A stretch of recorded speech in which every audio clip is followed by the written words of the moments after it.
Hey guys, welcome to my channel. I hope you're all doing very well. So I just watched Once Upon a Time in Hollywood. Let's talk about it. So Once Upon a Time in Hollywood is directed by Quentin Tarantino and is his 9th film. And Quentin Tarantino is one of the very few directors working today who is able to be a draw just by himself. He doesn't need to be attached to a franchise or to a famous IP that people are familiar with, because people get excited about his films because of his name and his name recognition. And on top of that, you have the fact that he has said that he wants to make a limited number of films, and I think the number was 10 and we're at number 9 right now. So obviously people are really excited going into this film. I'm a really big fan of some of his films. I think he is one of the best filmmakers that we have today. But with all of that said, I have to say, I wasn't a big fan of this one. I just wasn't. We're going to discuss everything. We're going to talk about the good. We're going to talk about the bad. We will be getting into some spoilers here. So without further ado, let's just jump right into this review. So first things first, I want to start off with some positives. And I have to say, no matter what my qualms are about this film, and we'll get into them later on, the performances here are definitely not one of them. I absolutely loved the performances of both Brad Pitt and Leonardo Dicaprio, especially with the latter being so amazing in his role as this washed up actor whose career has seen better days. Leonardo DiCaprio's performance here is just filled with so much complexity. There are moments where he is so hilarious. He's one of the funniest characters in this entire film. And then there are moments where he's just filled with so much pathos. And it's so heartbreaking sometimes to see this character who had such a huge career before just disappear into obscurity. He even makes way for new actors coming in to take over from his role and kind of helping in the disintegration of his own legacy. I think he's just a character filled with so much complexity to him, and I think Leonardo DiCaprio does a great job, of course, portraying all the different facets of this character. I always find it difficult to sympathize towards, famous actors and singers. I already talked about this in my Black Mirror review. But here, I actually do feel for him, and I think his feelings are validated here, especially because you see how talented this man still is, even though he has been pigeonholed due to his long-standing career in that TV show where he was a cowboy. But he has so much talent and so much more to offer. It's just Hollywood that's pushing back against him and telling him that his career has reached the end of the line. In terms of Leo D bouncing off of Brad Pitt, I think they work exceedingly well together too. I think they have a great connection. And in terms of the film itself, it definitely shines brightest when it's focused on them, when it's focused on their friendship and the way that it's changed over the years, and kind of exploring the role that they played in Hollywood in the earlier careers versus the role that they play now. And a lot of this film's marketing kind of focused on these two stars. I mean, they are just huge actors. Such a big deal to see them working together in a Tarantino film at that. But I will say that they're not evenly balanced in terms of character development here. I think that Leonardo DiCaprio's character is very much more complex, very much more compelling as a result than Brad Pitt's character, who kind of just fades into the background. And we'll talk about the downsides of this character later on, but I will say for now, he kind of fades into the background later on in the film and doesn't really get a chance to shine. But like I said, when they are together, when the film is focusing on their friendship, I think it's just pure gold. It's phenomenal. Another positive that I have to point out is the cinematography of this film. I mean, technically speaking, this film is absolutely stunning. The way that it's able to capture the late 1960s California Hollywood setting is absolutely phenomenal, from the music to the cinematography. Like I said, the set design, the costuming, everything technical about this film is just on point. All of these factors work so well in order to pay homage to the late 1960s the way that Tarantino wants to, and really honor the golden age of Hollywood in this way. Okay, so now that I've been generous with this film, I've talked about the things that I liked. Let's get into some of the things that I wasn't such a huge fan of. So as compelling as the storyline with Leonardo DiCaprio's character is on its own, that wasn't enough for Tarantino. He needed to add in this extra element of the Manson murders. Now, I must confess, I'm not that familiar with the Manson murders. I did look into it after the trailer was released and I found out about this film,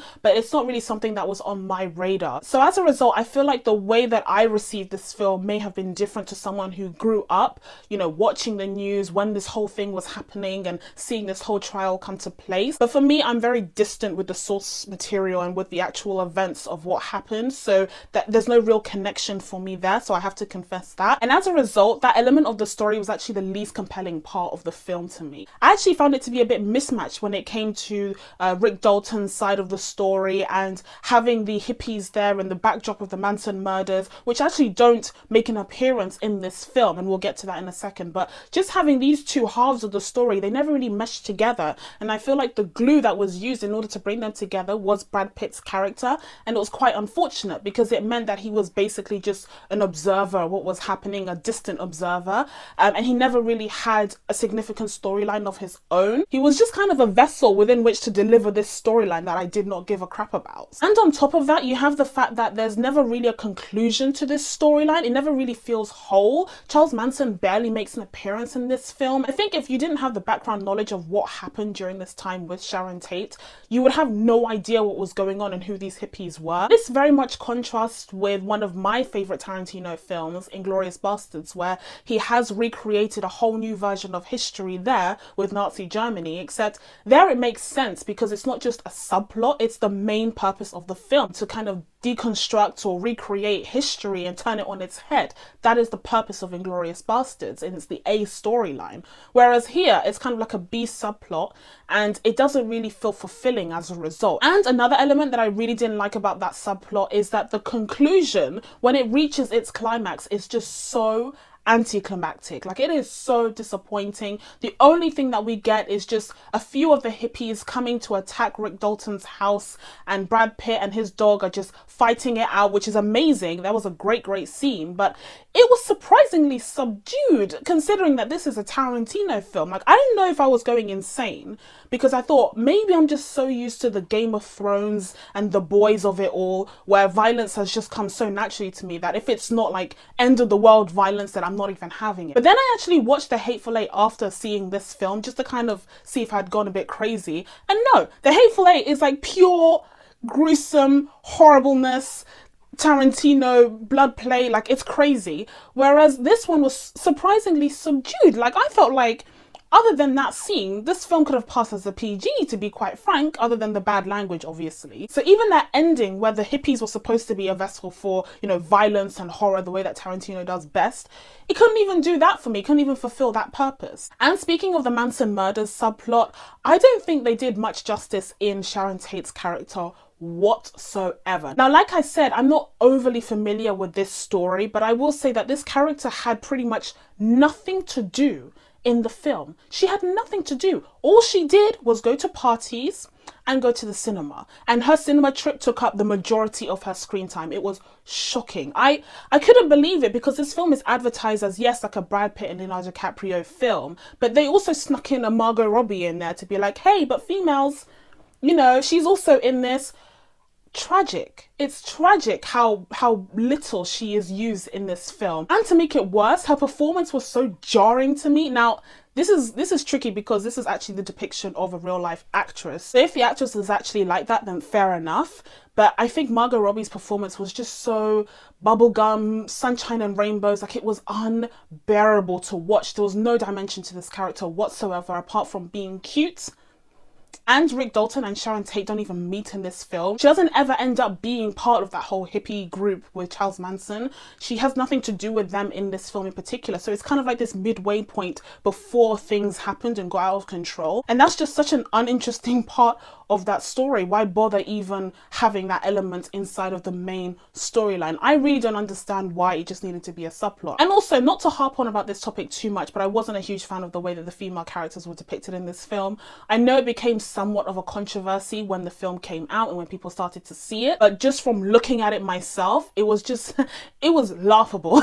Like, all of these female characters, apart from the little girl, the little actress who's just amazing and shines brighter than a lot of these other grown actresses, all of the others were just so ditzy and naive and dumb, like just spaced out. And I get it, they're hippies, and I guess all hippies were like that, except that's not possible. I doubt that that was the case. I think it was just very much a stereotypical type of hippie character that all of these girls were portraying, and it was just so uninteresting. It was shocking to me that in 2019 we would just have a ton of these young female characters who just...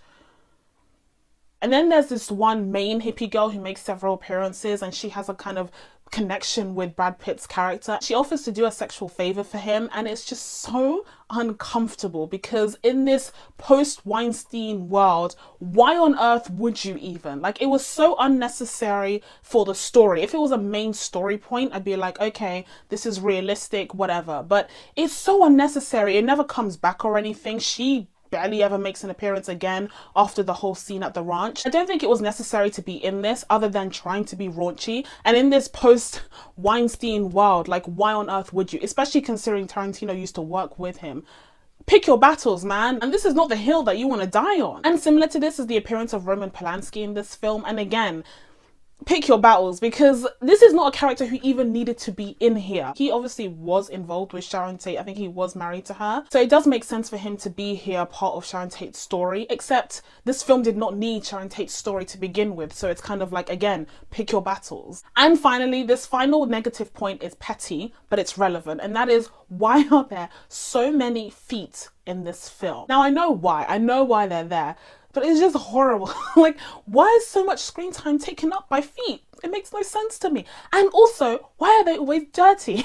But on a serious note, a lot of the characters spend a lot of time either driving or walking to somewhere, and there's a lot of feet/leg close-ups. It's a lot. Like, these tropes, these Tarantinoisms are acceptable when the film is great, but when it's not and they're all you can focus on, it's not the best. Overall, I was actually quite disappointed in this one. I was expecting it to be great, but honestly, I just think it was okay. I think Leonardo Dicaprio's performance, again, it cannot be undersold. He was great here, and so was Brad Pitt, although he didn't have as much to do and as much complexity in his character. And as far as love letters to Hollywood go, I think it's a lovely one, but I do think that in terms of the story itself, there was only one half of the story that needed to be here. The other half was not done to full completion, to full potential, and so it shouldn't have been here at all, in my opinion. And as a result, I'm unfortunately and surprisingly going to give Once Upon a Time in Hollywood a 6 out of 10. So that's it from me. Now that I told you guys what my thoughts were on Once Upon a Time in Hollywood, it's time for you guys to let me know what your thoughts were on the film down in the comments below. Please be sure to subscribe to catch new videos coming up. Thank you guys so much for watching. I really appreciate it, and I will see you in the next one. Bye.